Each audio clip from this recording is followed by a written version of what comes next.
Hi, this is Scott. I really appreciate our sponsors because they make the show possible. Today's show is sponsored by Developer Express. Become a UI superhero with Dev Express controls and libraries. Deliver elegant .NET solutions that address customer needs today. By leveraging your existing knowledge, you can build next-generation touch-enabled solutions for tomorrow. You can download your free 30-day trial at dx.hanselminutes.com. That's dx.hanselminutes.com.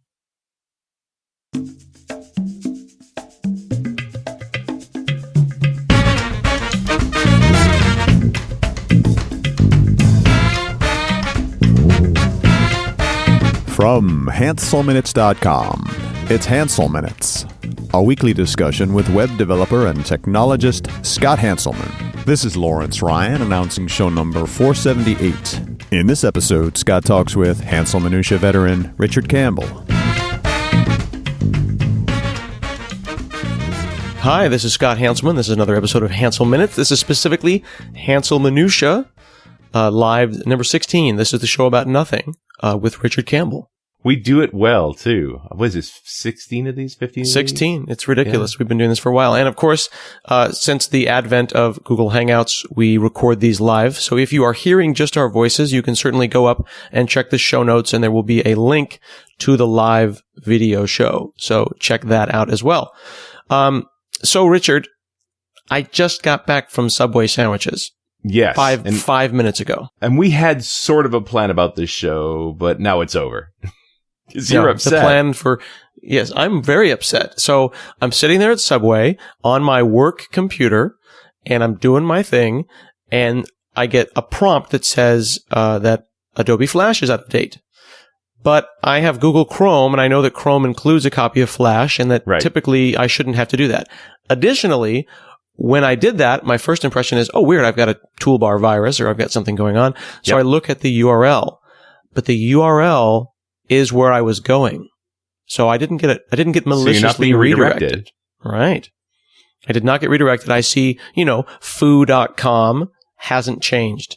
Yep. So that's weird. So I do a view source, and I start poking around, and it all looks legit. Except at the bottom, it says bestsoftware.com or something like that, bestfreesoftware.com.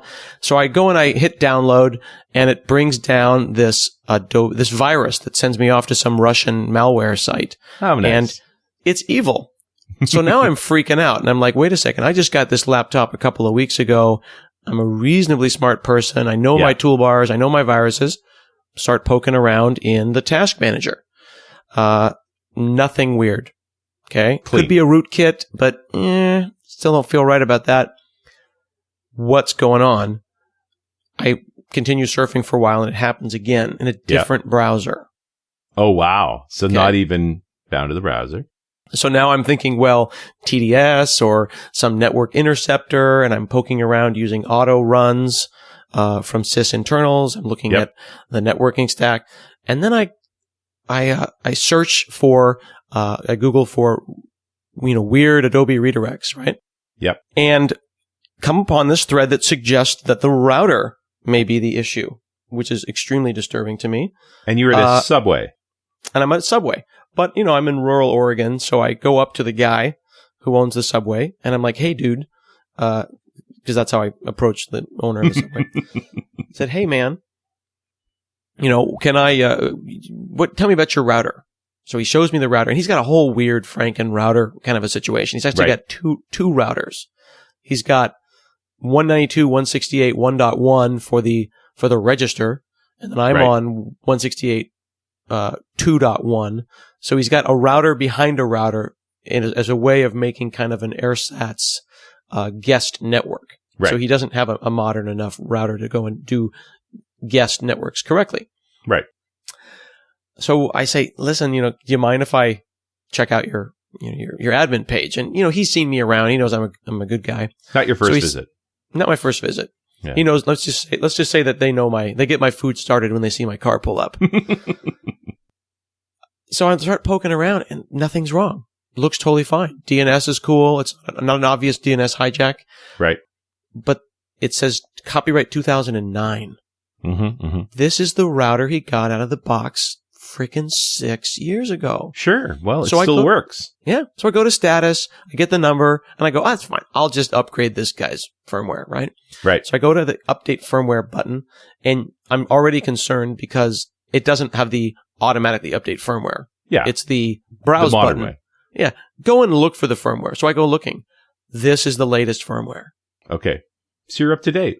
What's the This problem? guy, he's got the moon virus, a router worm that has infected his router.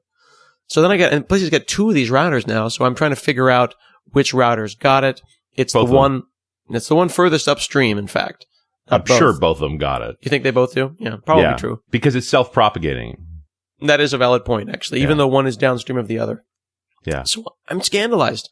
This is the same thing about the Internet of Things, right? Yeah. It's lovely, but all those things need to be firmware updated.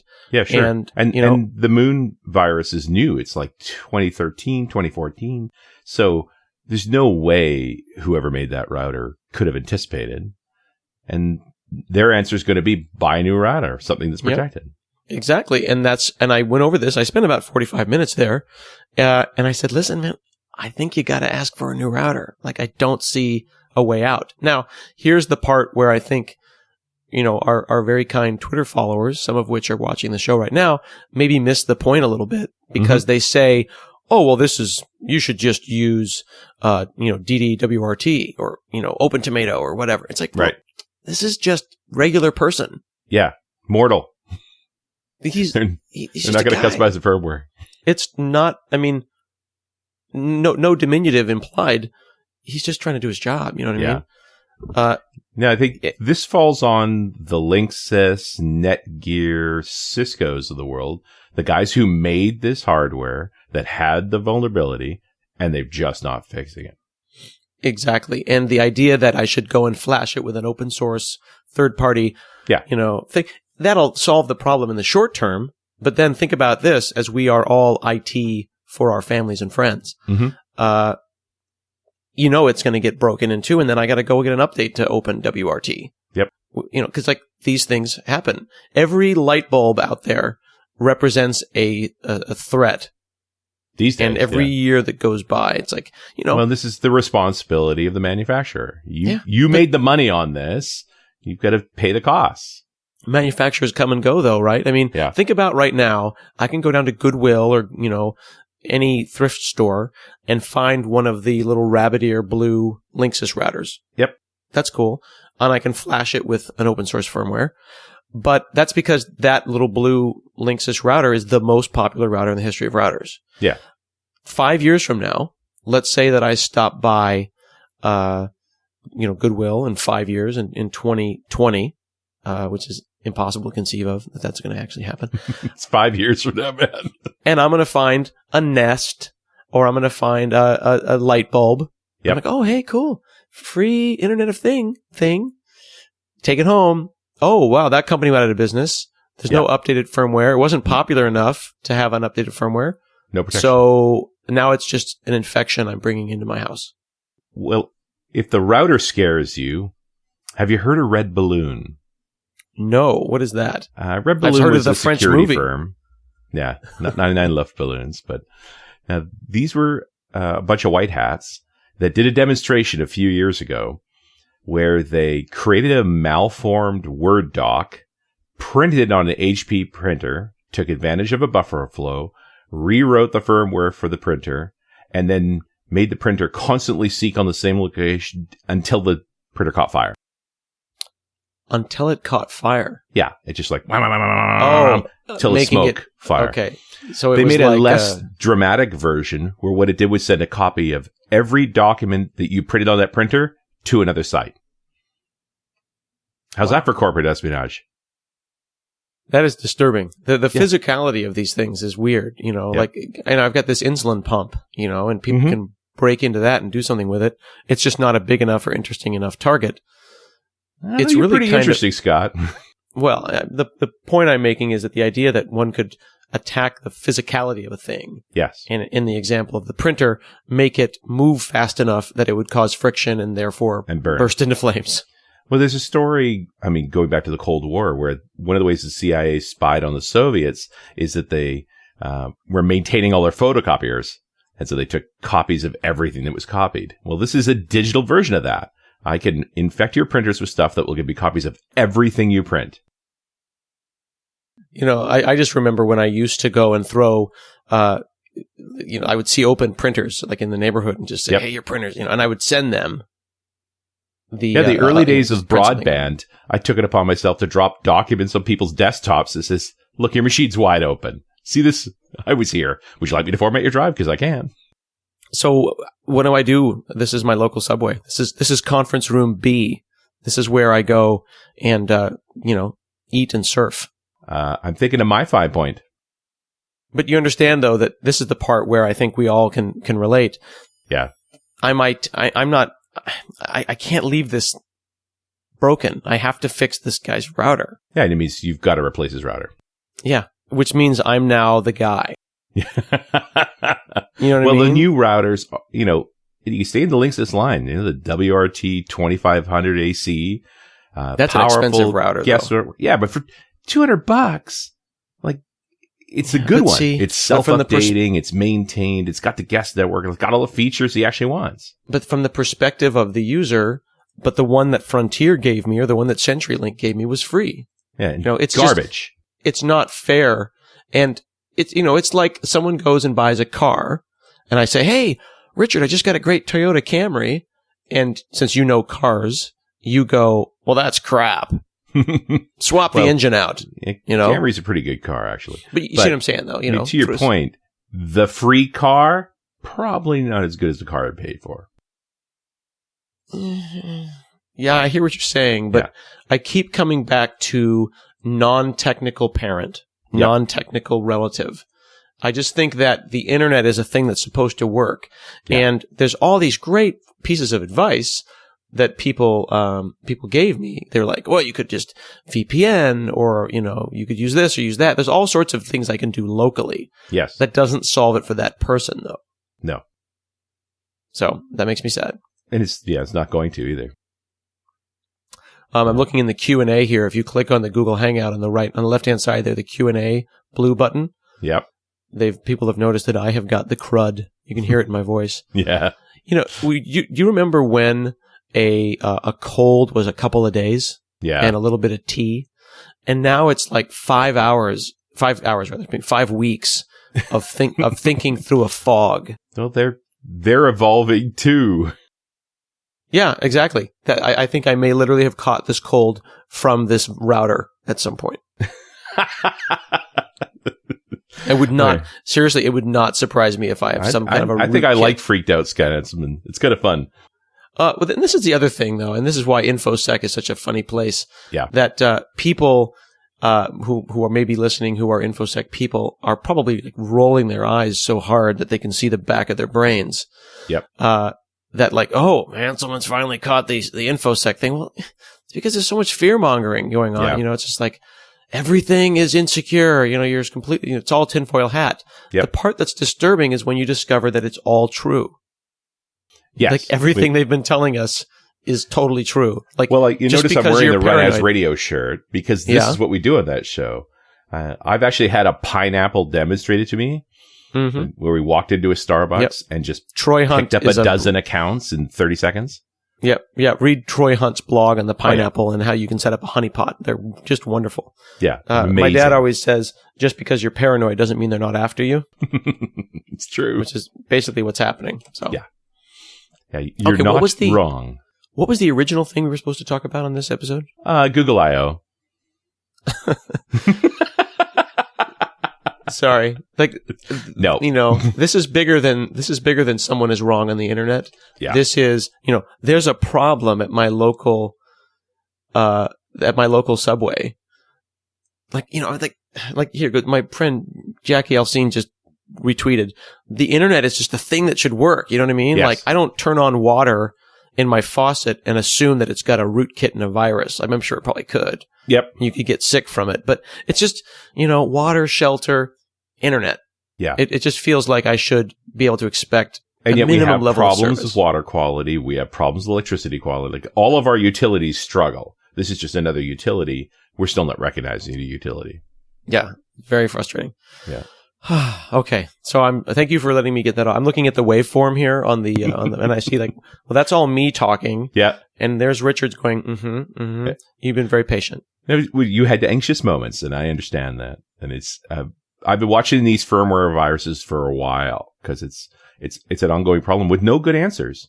You know, It's extremely in the upsetting. end, Trusted Computing Initiative is supposed to deal with this, but Yep. they've had so much pressure from people not liking it that it's been kind of undermined. Like Hewlett Packard should be doing this on all their printers. Like should be doing it on their routers. Like there's a solution, but there's been so much resistance to it. They're just not applying it. Yep. And if you look at the supply chain, you know, Frontier, who just happens to be my internet provider, Yep. They don't care. Like, I don't even think, you ever feel like your internet provider just doesn't really feel like being in the business? Yeah. Well, You know what I mean? It's just like, it's a utility. Every touch of you, the customer, costs them money. Right? See, That's the price of being a utility. that is so freaking true. People are like, I'm so upset that I don't get 24 hours, 7-day a week, perfect 99.59s internet providing, from my host. And I pay them $4.95 a month. You know what I mean? Unacceptable. Yeah. And then, oh, hey, well, Azure's $15 a month. Unacceptable. Too Yeah. much money. And then one phone call. Yeah. We've blown the profit And then margin some. is Yeah. gone. Yeah. Oh, yeah. It's not even close. Yeah. And then, I have business class internet in the house because I run my own server closet because I'm insane. I get pretty good service from my providers, but I spend a substantially larger amount of money with them. I want to take a moment to thank our sponsor, SyncFusion. SyncFusion's mobile, web, and desktop controls are trusted worldwide. But did you know that they also provide educational resources? The Succinctly series of free ebooks has great content on popular technologies in 100 completely ad-free pages. These books are written by industry experts, and topics range from Cassandra to Node.js to Windows 8.1. They are available for Kindle apps and in PDF format, and new ebooks are released each month, so browse their library at syncfusion.com to download your free ebook today. Nobody wants to pay for anything. When I bought my first computer with my own money, I had a Trash 80 and I had a C64, but when it was time to really grow up and become an adult, I went out and I got a loan from US Bank for $2,000 and I bought a 486.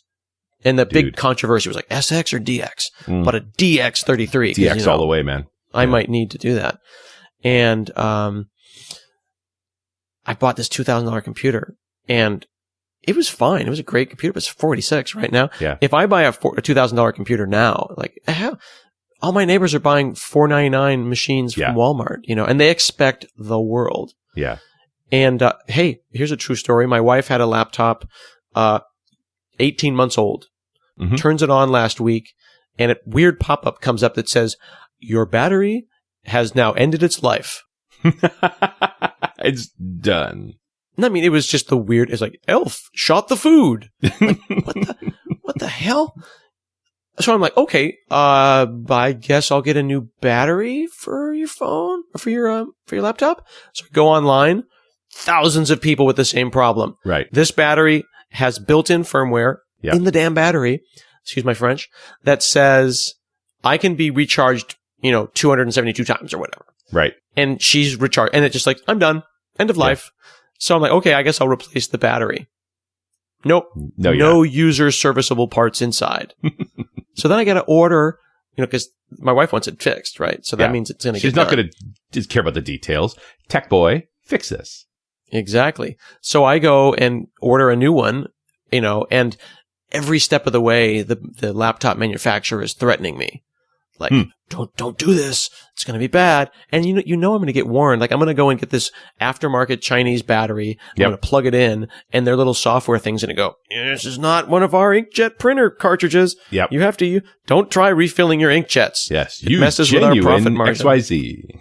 Exactly. Yeah. Anyway, I bought the battery and it works. But it's the principle of the thing. You know what I mean? But you also know that's just one part. Like, more's going to break. The machine's old enough now. Stuff's going to unravel. Like, rarely have I found that it's worth upgrading stuff. Just replace it. It's done. But that is unacceptable. That is You are a WRT guy, aren't you? Go patch that firmware. But I'm a Portlander, Yeah. and I'm a tree hugger, Yeah. and I don't like waste. You know, I mean, yes, I have a lot of gadgets and stuff, but every single one of them, I'm always looking for a home. Mm-hmm. You know, I don't want to get rid of something if I can avoid it. And it just offends me to toss it. And I'm very careful about hazardous materials and batteries and stuff like and that. You know, you resell your old Kindle to get the new Kindle. Like, you're pretty diligent. Pay it forward. Yeah. So the idea that a laptop is like a MacBook is, can't replace it. I've got a MacBook here, and the battery, it says it's at like 43%. Right. Like, that's the usable life of the battery. And you know how these batteries get to the point where it's like, you've got 12 per click. Yeah. But the point I'm making about replacing the battery is, the fans are failing. The SSD's at its limits. The casing material is going to start to crack. The plugs are loose. The power adapter's broken. Like, this is what happens. You spend the money to put a new battery. I just did this. I put an SSD in an old laptop.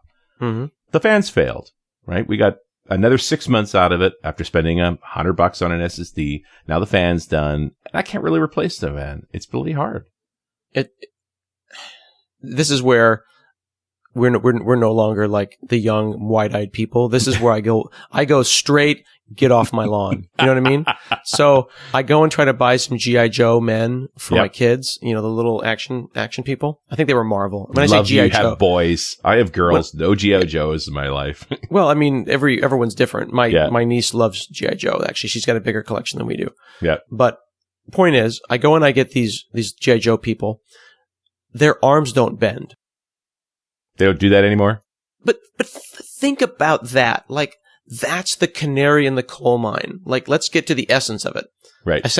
By the way, I feel like I'm one of those radio pundits right now. Like, I'm like Rush Limbaugh or someone who's on the radio. Like, you're going down the path. Let's talk about what's really wrong with America. G.I. Joe's joints no longer bend. How could this be? I mean, 10, 15 years ago, they would have full articulation. Right. And now it's just like Han Solo in carbonite. Yep. And we think this is okay. And the worst part is that my kids don't know any better. So it's like, wait a second, I can pay $13 for a single molded piece of plastic without bendable joints. Right? And here's the funny part. Where are the action figures that do bend? Well, those are $50, and you buy them in Toys for Adults, and you get them at the comic book store where, 40-year-old nerds like me hang out. Yep. And God forbid you should take it out of its container. Yeah. You'd never give it to a child. You'd never give it to a child. They'd mess them up. Well, that would mean it was a toy. What are you talking about? It's a collectible. It is a collectible. Where are like the micro machines? Like, where are those toys? Yeah. You know what I mean? Like, I got my little Halo guy here. Hey, now we got Neduino. This guy is that's a $20 action figure. Yep. That's unacceptable, right? And did I show you this? This is my samurai Darth Vader. I got this. They gave this to me for my birthday. I was in Japan for my birthday, and they gave me full size articulated with force, and he's got interchangeable force hands. Oh. So he can, I'm your father hand. And he has a curved lightsaber. How can you curve a lightsaber? No, it's because it's a katana. Samurai Darth Vader. It's fantastic. I love this guy. But, his hand just fell off. Oh, well. You see? I just literally lost his arm. Well, that's in line with all of the Star Trek canon. You always have to lose your right arm. Yeah. Every got to go. Every Star Wars has somebody losing an arm at some point. All right. Anyway, you're looking forward to the new movie? I'm super excited. I am looking forward to the new movie, but I'm still upset about Lupita Nyong'o, one of the world's most beautiful and talented women, is all CGI. So if they pull a Jar Jar, I'm burning the whole place down. I'm burning it down. The revolution will happen. This is it. Unless she becomes like the Andy Serkis level of like she gets an Oscar for whatever character she's going to play. Everything. But it just seems like a waste. Yeah. You know what I mean? But I mean, Abrams made a lot of models. He's not George Lucas. He's not going to go all digital and everything. I have faith in Abrams. Do you have faith in Abrams? Yeah. I feel like if there's going to be a lot of lens flare, that's all I know. Yeah. Well, I liked his Star Trek reboot. I thought it was great. Yeah. It was good, but he actually apologized later for the apologized later for too much lens flare. He did. Seriously, go look for Abrams and lens flare. Yeah, and he's like, yes, I'm sorry. I know. Yeah, That's I'm looking actually forward the to it. cinematographer, but I know. Yeah, I'm still upset. Too funny. What a mess. And I went and saw the new Mad Max film. Oh, my goodness. You mean Furiosa 1? Yeah.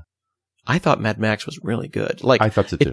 It took a minute to like absorb it. Yeah. But you know what? It's the first movie I've seen in a very long time where I was okay coming out of it. And a day later, I'm like, I got to go watch that again. I missed some stuff.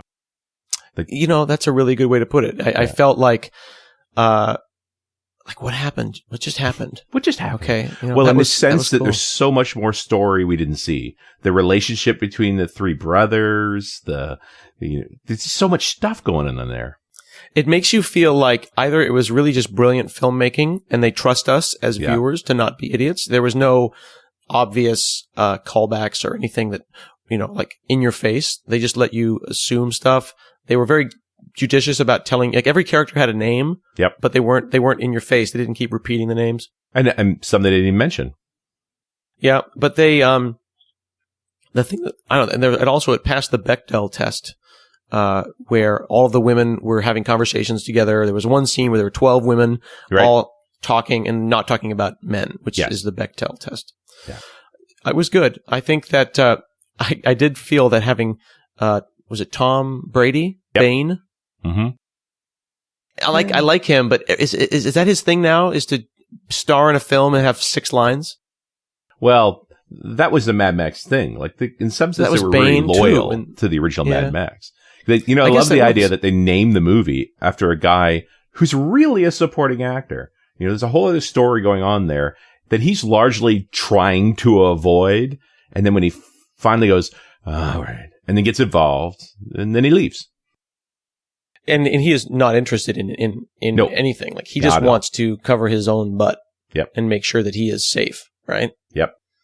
Yeah. I thought it was great, but because I can of him as Bane now, I've always, in my mind, everything that he would say, I would say it over again in Bane's voice. Yeah. Oh, yes. I was wondering what would break first. So just everything Mad Max would do, I could hear Bane in his voice. I was born in the darkness. So I don't know. What happens? You get typecast from one film. And I watched it again recently, and you can't even tell it's him. You know what I mean? No. It could have been anybody. Thing. It could have been anybody. Well, I'm not over the cat. The Bane cat wrecked me. Anytime I hear the Bane character, it's Bane cat. Yes, I would encourage everyone to stop watching what we're doing immediately and go and search for Bane cat. Bane cat. And it'll change your life. It will change your life. He's got t-shirts as well. It's amazing. Yeah, it's brilliant. Oh my! I feel it's so cathartic to talk to you. I just feel like sometimes I just need to call a Canadian and we're here for you. Just go out. Oh my goodness. Oh, here we are, Americans Addict. You forget about us most of the time. Once in a while, you look up here and wow, there's cool stuff over here. That's it. Speaking of cool stuff, I got a package What do you got? in the mail just minutes ago. Let me open it here. Any idea what's in it? I think if I can find a knife I think it is my Lenovo One Dock. I got a Lenovo X1. I'm opening this with a Lego. Yeah. I don't have a knife, so I'm using a really sharp Lego. Well, all Lego is sharp. Just step on it. Yeah. So I think it's a Lenovo One Dock, and this is nice because I wanted a docking station for my X1 Carbon. Speaking of spending $2,000 on a computer. Yeah. Don't talk to me about that. Oh, and this is lovely. I want to point out the size of the box. Okay. Yes. This is this giant box the size of a refrigerator. Here comes Portland Boy again. And then, there's another tiny box. Tiny box inside. That has no business. Okay. So how many boxes are in here? Yeah. It's stupid. See, it's all well and fine till your stuff is broken. Then you're why wasn't there more packaging? And then there's more boxes. Is there really? It's this big. Okay. That's all it is. They could have put it in an envelope with like a they could have sent me this thing in a puffy envelope, a popping envelope. Here we go. So this is nice. This will now this is called the One Dock. It's got one connector. Yep. and it does power. It does multiple 4 USB 3s and DVI. No, pardon me. 6 USBs. Yep. Glorious. No drivers either. This is real. Yeah. The old one used to use DisplayLink technology, which is, VGA over USB. Yep. This is legit. So look at that. Oh, wow. It's got DisplayLink. It's got DVI. It's got, I see 4 USB 3s and 2 USB 2s. All into one. Pretty good. Yep. I love it. I'm happy already. And no drivers, the word on the street is. There you go. So that is my Plug it and go. my gadget today. So what I've been doing lately is alternating between the Surface Pro and the new 3rd generation X1 Carbon, which I'm very happy with. Yeah, people love their Lenovo's. You're not a fan? What are you I've never rocking been that right guy. now? Yeah, but they were the only PC vendor that kept growing when the market was shrinking. So They make good stuff. This is interesting. So I'm looking at this thing. Here's the power thing it came with. Right. Standard Infinity. The Infinity. Where's the brick? thing? Don't know. There's got to be a brick somewhere. Don't know. Look for another box. There's nothing here. It'll be shipped separately. Probably. Oh my goodness. Yeah. Amazon always sends me those. What did you think of our packaging? Didn't think very much of your packaging, Amazon. I'm from Portland, so think about that. Oh, here's the brick. Here's the brick. Oh, and the brick is bigger than the dock. Also nice. Yeah. I knew it would be. I need to learn about electronic engineering and find out why this brick needs to be as big as this thing is. I did that show. That's a geek out. Really? What's in there? Yeah. Is it capacitors? What's going on in there? It's a switching power supply. It tolerates the Japanese invented it because the Japanese have the worst electrical system in the world. Mm. They have 220 on the West Coast and 110 on the East Coast in different frequencies. And so they had to build these power supplies to take anything. Mm. And everybody uses them now because you make one with a different power plug and it works everywhere, but it's bigger. I did not know that. Now, I hope that we're not going to hear from people who are both of the people who are watching that you just disrespected all of Japan's power grid. Japan's power grid is a remarkable piece of work that has a huge legacy to it and is as bad as I'm describing. Okay. So just want to make sure, direct anyone from Japan, you can direct your hate mail to Richard Campbell. Yeah, okay. I'm always careful. Richard at Pwop.com. I'm just saying, I don't want to make declarative statements about another power grid.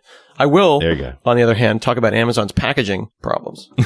Well, you demonstrated in front of us. Yes, exactly.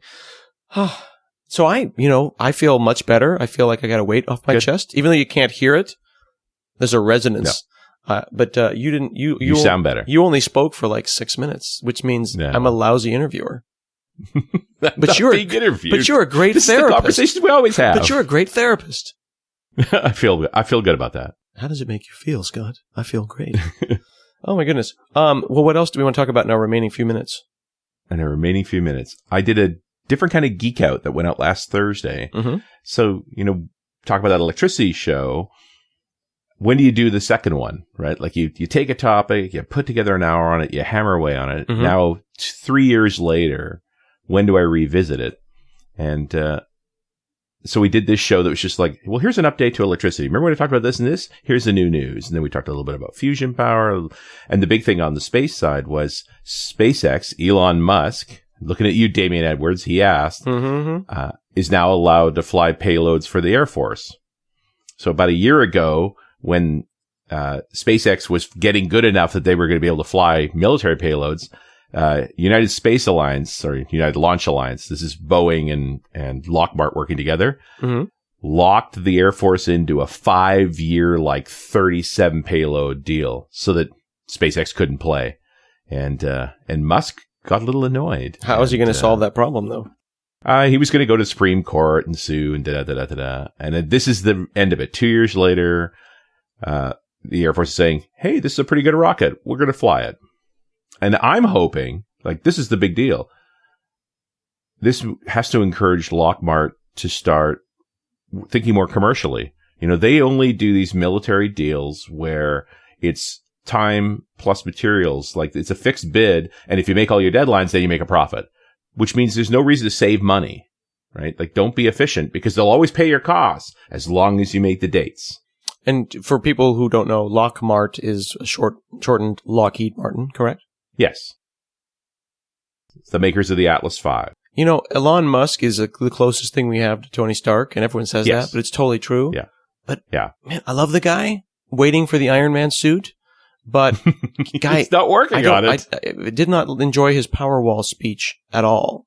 Oh, yeah. I just feel like too often we put the leaders of companies up as the speakers.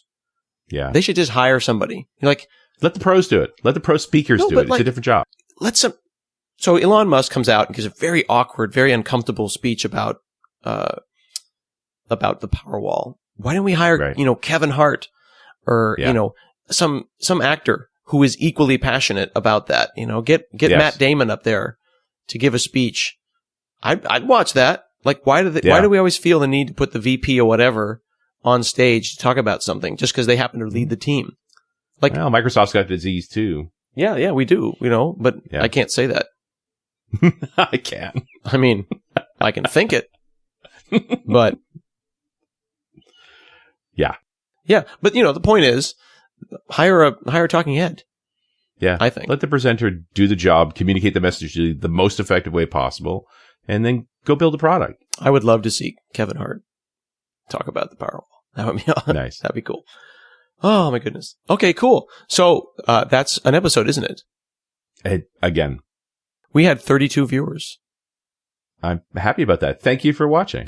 Fantastic. All right, I'm going to do my exit with my voice Okay. 1 octave low. All right. This has been another episode of Hansel Minutes, and we'll see you again next week.